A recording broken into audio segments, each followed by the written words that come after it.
Hey, what's going on, guys? Happy Sunday. Thank you for joining me for today's magazine review video. So, last time we looked at Ken Patera, and that was the August 1987 review. Today we're on I believe, December. Yep. So, we went from August to December 1987. So, we skipped a few months, not a whole lot. Like I said, in the 80s, I don't have a ton of magazines. But I mean, I got enough to go through these magazines, and I've noticed when I was taking this out of the protective packaging that this thing is falling apart. So I probably did not pay a fortune for this magazine.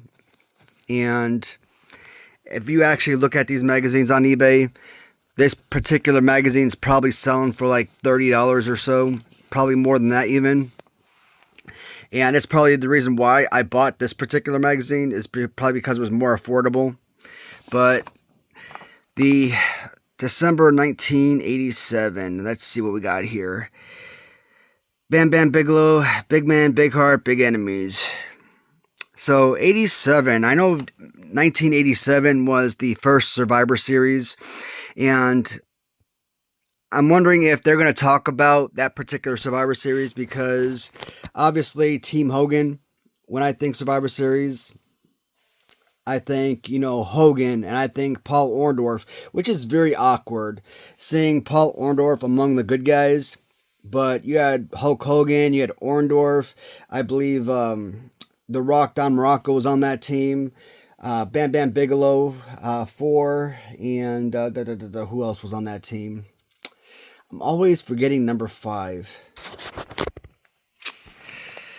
Man, I can't ever remember. Bigelow, Hogan, Orndorff, Morocco, and I can't remember. I can't remember who number five was, but they went up against the big guys, man. Andre and One Man Gang and and King Kong Bundy, three. They went against Butch Reed, four, and I believe Rick Rude was number five. And shoot, it's driving me nuts. I can't remember who number five was for the good guys, but I'm hoping that eventually going through this magazine, they might talk about it. Again with those freaking ice creams, man. Every time I see these, I want those ice creams so bad. Ooh, it is starting to storm outside. You could hear the rain outside.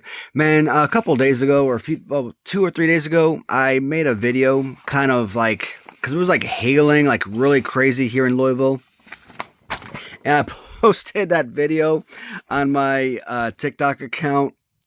And, my TikTok does not get any darn views whatsoever. I thought about posting that video on my YouTube channel, but I mean, it really wasn't something that I think anybody would have been interested in watching. It would have been like a 2-minute video, but I didn't want to waste the views on my YouTube channel. I'm trying to get my subscriber count to match up to my videos, so I want that 1-to-1 ratio, right? So if I have 500 subscribers, for example, I want to have 500 subscribers to 500 videos produced, 750 subscribers to 750 videos at least, minimum. And right now, subscribers to videos produced is way behind. I think I'm at like 700 subs to like 750 videos or something like that. So I'm trying to get those numbers up, obviously.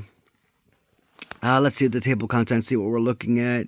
Got a couple of interviews. Bam Bam Bigelow. So this is what to expect coming up in this magazine.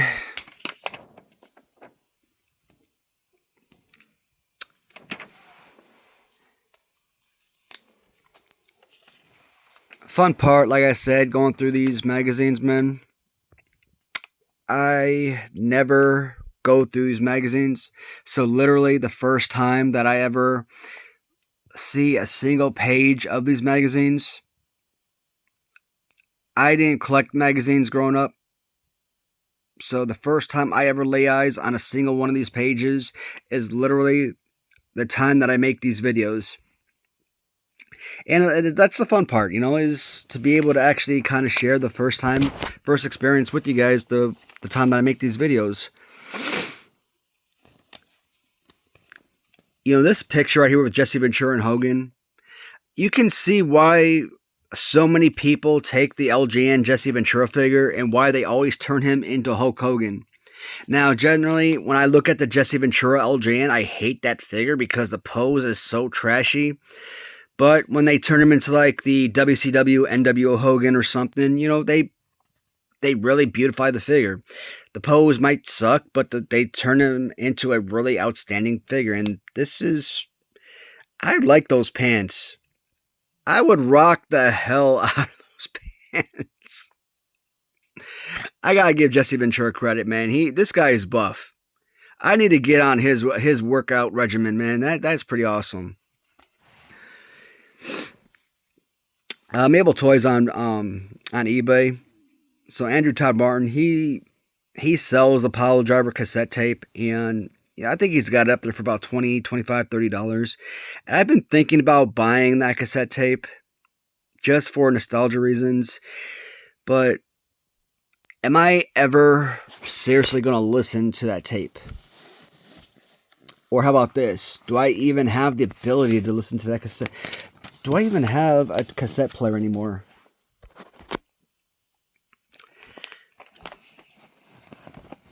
You think about like all of these things, all of these electronics that you used to have. Like I probably had like 10,000 freaking VCRs back in the day. And as the years progressed and DVD players start coming out, right? It's like, well, VCRs became like non-consequential, right? And my wife started throwing away all of this outdated stuff. Like I would have hundreds, if not in the 1,000 range of VHS tapes. And my wife thought it was a good idea to throw away all of my VHS tapes. We're talking hundreds of store-bought VHS tapes. And, I'd always go to the store and I'd buy these blank VHS tapes and I'd sit at home and I'd, watch the WB and I'd sit there and I'd pause when the show went on commercial. So the second hit black, bam, pause. When it went off commercial, the second hit black, bam, hit record. And record, it'd be like buying from the actual store. There'd be no commercials, and you'd have the actual full length, show of Buffy the Vampire Slayer, Dawson's Creek, whatever the show that I was watching. And I'd have full seasons of pretty much every show there was. Hundreds and hundreds and hundreds of blank recorded from TV shows and movies, and man, and you're talking, I recorded like EP, right? So 3 movies on each blank tape, probably thousands, well, maybe not thousands, but I'd say over 1,000 cassette tapes, or close to it, man. I come home from a deployment one day and I find out every single tape I had was thrown away. I'm like, dude, are you freaking insane? And then here we are all these years later, and suddenly we got to go out and buy all these VCRs because why? Because VHS tapes are coming back into play, and VCRs. 20 years ago, you could buy VCR for like $10. Nowadays, you go to a store, you go to like, I don't know, not a Goodwill, but like something similar to a Goodwill. I don't know what you call these stores, but and they want like $100 for these darn VCRs. You go onto like eBay, and they got like these little Dora the Explorer type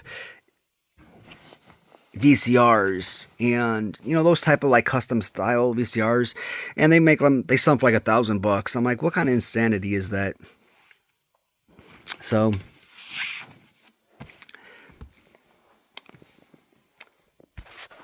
I don't know what they would sell for like at Goodwill, but I'm assuming that VCRs would probably go for like $20, $30, $50 for a VCR. Nuts. You can buy a Blu-ray for about $5, but you try to buy a VHS tape and it's going to cost you $30 to $50. Think about that. Insanity. A talk with Slick. I don't remember this guy. Like, when I started collecting LJNs and I heard the name Slick, I didn't remember him at all. But I talk about all the time, you gotta watch old videos. Whether you're watching old Coliseum tapes, or you're going on YouTube and you're watching old events like old Raw, or Wrestling Superstar, something like that, Saturday's Main Event, something like that, or you're flipping through these magazines and you're coming across like these storylines, like the event where like Kim Chi and like Harvey Whippleman turned on Kamala, for example, right? Right after the Undertaker kind of embarrassed the living heck out of him and basically really screwed him over after the whole coffin match ordeal. And, the Reverend Slick basically took Kamal under his wing type of deal. That right there, I remember. I mean, it's very minimum, but that kind of refreshed my memories a little bit about Slick. So, like when I started collecting the LJNs right at the end of 2021, I had no idea who Slick was. I had no memories of him. But once you started talking about those events with like Kamala and, Slick starting kind of being like his manager then, it kind of rehashed some very small minimum memories.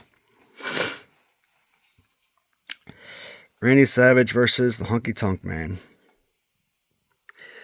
Potentially two of the greatest Intercontinental champions of all time.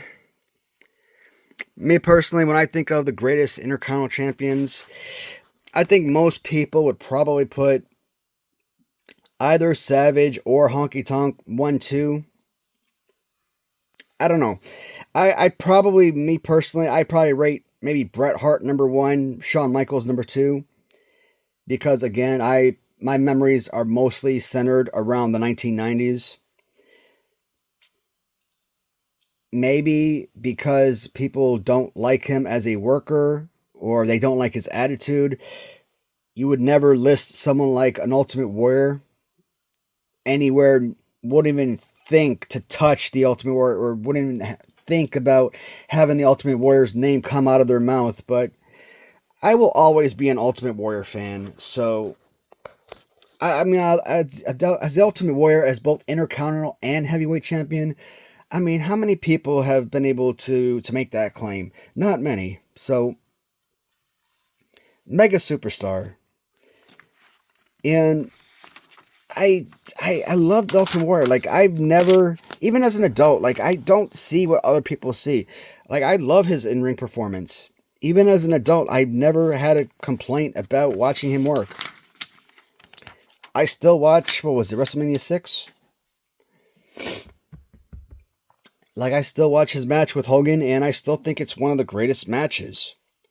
Like, as an adult, I could go back and watch WrestleMania 3, Hogan and Andre, and think, okay, this is completely boring. Whereas as a kid, I was completely in love with that match, where I thought it was the greatest thing ever. Adult, hate it. As a kid, Warrior Hogan, incredible. As an adult, I still thought that match was incredible. So, I don't know.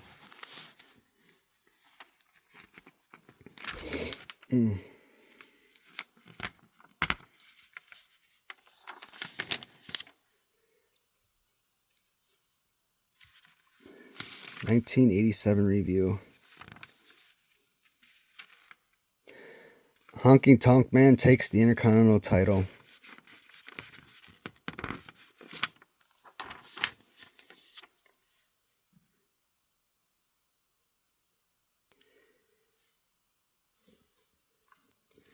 Hart Foundation wins the tag team straps in the battle for Bam Bam.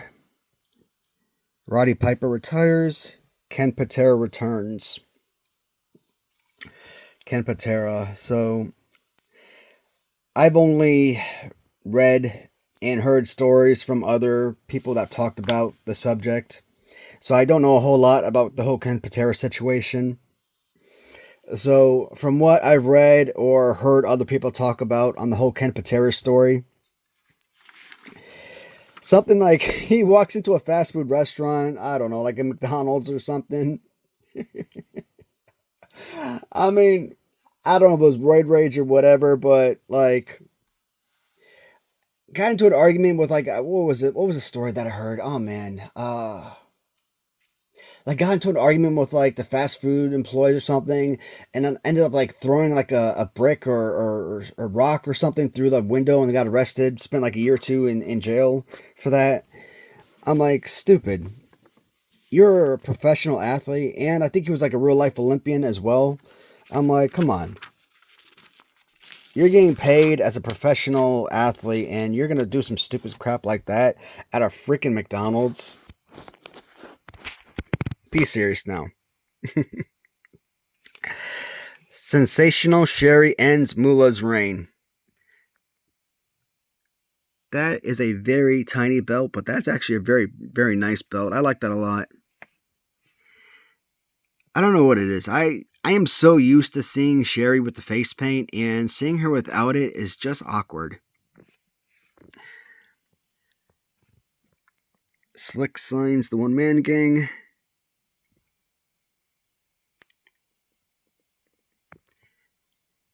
New dream team created. So, $1 Million Man entered WWF in 87.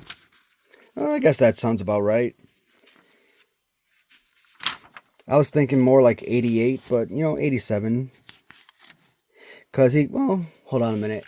Yeah, it makes sense because his Series 5 LJN came out in 88, so they would have needed time to produce the figure, so 87, yeah, that would make sense.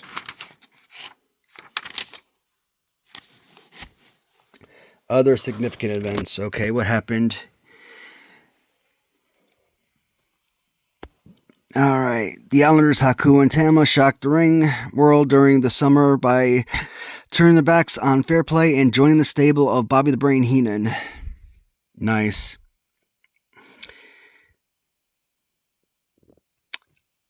Killer Khan strikes Outback Jack with Mongolian Mist.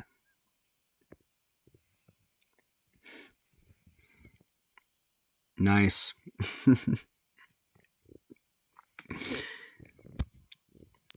What we got here?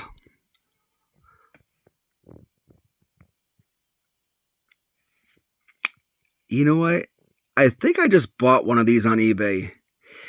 I don't think I got the Hogan. I think I got the Ultimate Warrior. And you know what? I did a Ultimate Warrior flashlight review video. I might just do a Ultimate Warrior light switch review video. Why not?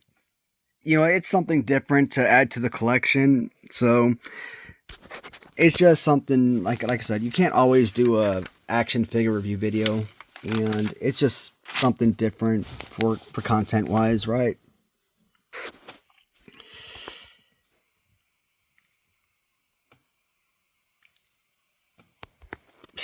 $42% off these magazines. I would love to go back in time and get these magazines for, what is it, $2, $3 back in the day. When you think about, like I said, paying $30, $50, $75 for some of these magazines nowadays, it's the reason why I can't basically complete a lot of the 80s, because a lot of the 80s magazines, they're selling for such ridiculous prices. It's impossible to get all of them. Who is this? Rikishi? Batu?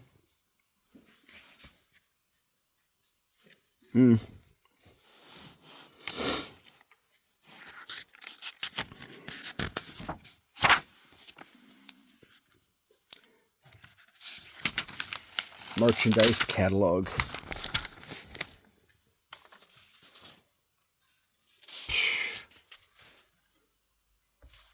Could you imagine getting yourself a life-size Andre the Giant t-shirt? You'd be swimming in that thing. You know what? Oh man, DET something, Daddy, oh man, I can't remember the seller's name. His eBay username. He is selling this exact same hat on his profile. I don't know if I think it was up for auction, and I was actually interested in picking that up, but I have to start limit myself on my purchases. But to get yourself a vintage 1980s original WWF hat,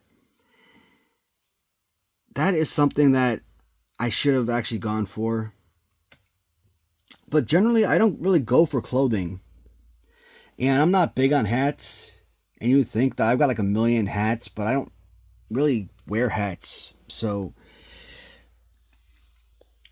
and just because it was wrestling related, it was 80s related, I was just interested just for that one purpose. But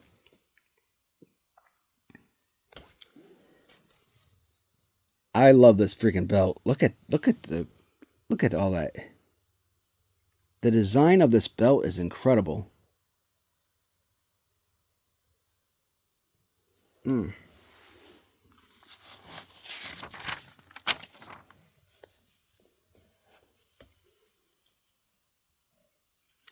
I'll say it every time I see him.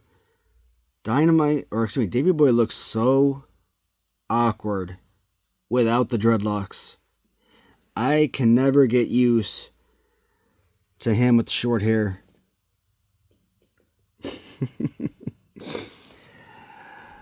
Oh man, these are some pretty nice T-shirts though. I wouldn't mind this Oh man, why do I always forget his name? Jimmy Haynes.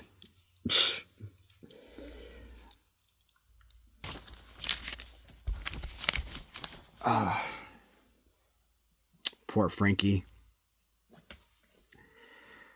What was it, 2001? And Frankie died in a house fire. I'm like, you've had that parrot for like 27 years, some crazy number.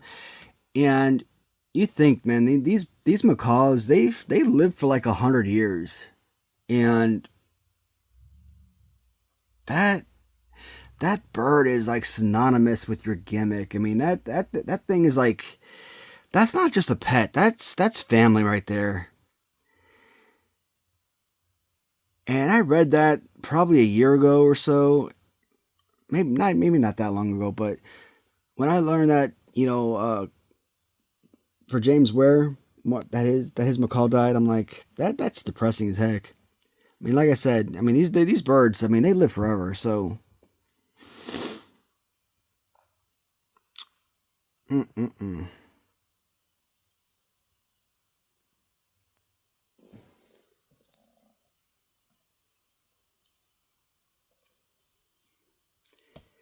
This T-shirt looks familiar. I think I might have actually had that T-shirt back in the day, or at least our family may have had that actual T-shirt. I'm not sure. It looks very very very familiar.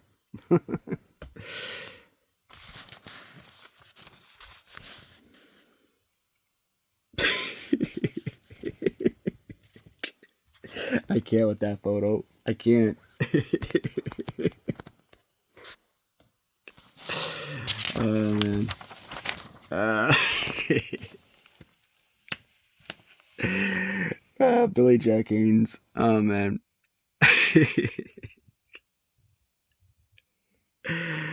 Darn man. Oh man. Mm. What do I call him? I call him Jimmy Haynes. Billy Jack Haynes.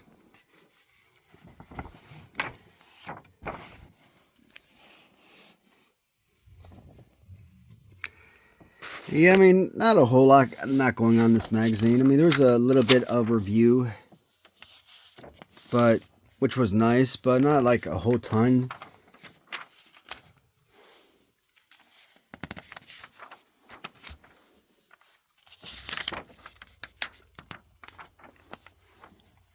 Now I'm just kind of flipping really quickly now that since we're going through like 25 minutes or hovering around 25 minutes of this video, so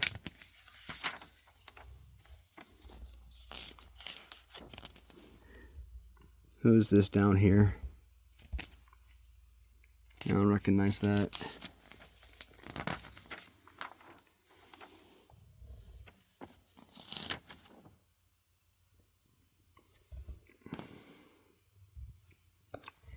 This is Pedro Morales,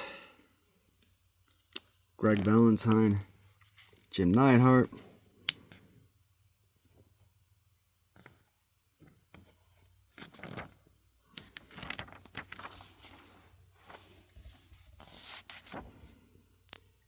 Strike first, strike hard.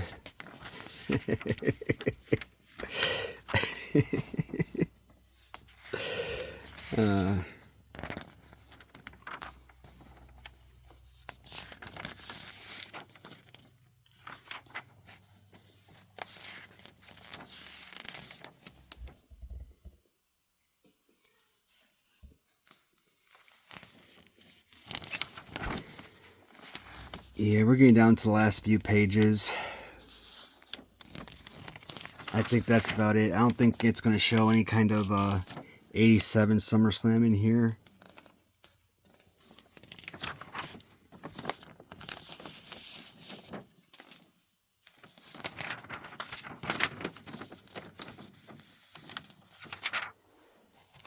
And this was the last page that kind of fell off. I don't know which is the back. I'm assuming that this was the inside, and this was probably the back cover.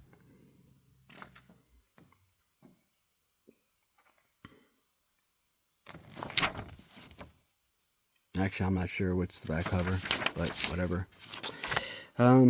Yeah, December 87, Macho Man. For the life of me, I can't. Now it's going to bother me. I'm going to have to go upstairs and kind of look it up because I can't remember who the hell was on Hogan's team.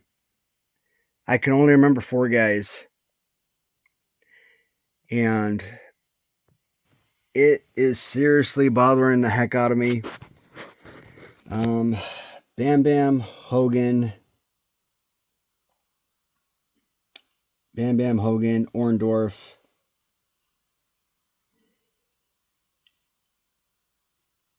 Now I can't remember the other guys. Bam Bam, Hogan, Orndorff. Don Morocco. Was it Ken Patera?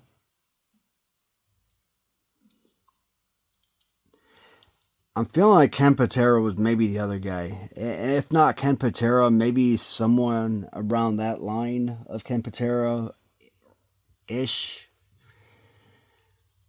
Okay, now Ken Patera's kind of jumped in my head, now, but I don't know if that's who it was. Yeah, I'm going to have to Google it now because now it's bothering me. But that's it for this video, guys. I guess the next video, I think the next video for the 1988 is going to feature Andre the Giant because I think that's the next 88 magazine I have that I can remember is Andre the Giant on the cover. I don't know what month that is. That's probably like August or something. I don't know. But whatever month that is, you'll notice when we do that video. But as always, guys, thank you so much for watching, and talk to you soon. Thanks, everybody.